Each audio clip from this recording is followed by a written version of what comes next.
It's time to move the repellers. There are 3 ways to mount repellers. 1. Using a standard mount. 2. Using a ground stake for grass or mulch. Or 3. Using a hardscape base for concrete or other hard surfaces.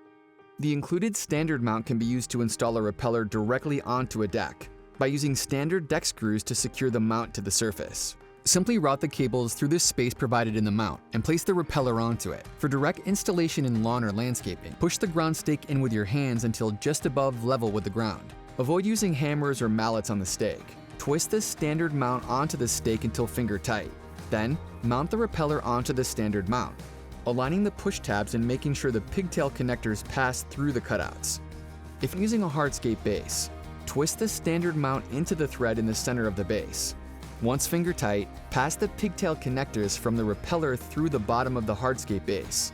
Slide the repeller onto the mount until the push tabs are clicked into place. Then, place the base onto the ground, ensuring the pigtail connectors sit in the cutout on the edge of the base. Now you can connect the hub and repellers using your cables. Connect one end of the 30-foot cable to the hub, ensuring that the connection is finger tight. Do not over-tighten the connecting cable. Connect the other end to the connecting cable to the first repeller pigtail. Continue to connect each repeller to the previous in the chain, routing the cable where you plan to secure for final installation. Once all the repellers are connected, plug in the hub and press the power button.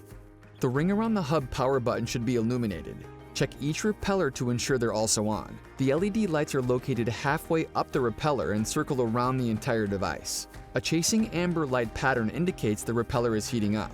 Wait until the lights turn solid blue. If no lights appear, check all the connections to make sure everything is plugged in. Turn off the system by pressing the power button. To avoid trip hazards and accidental damage due to lawnmowers, heavy equipment, or sharp implements, take some time to secure the cabling.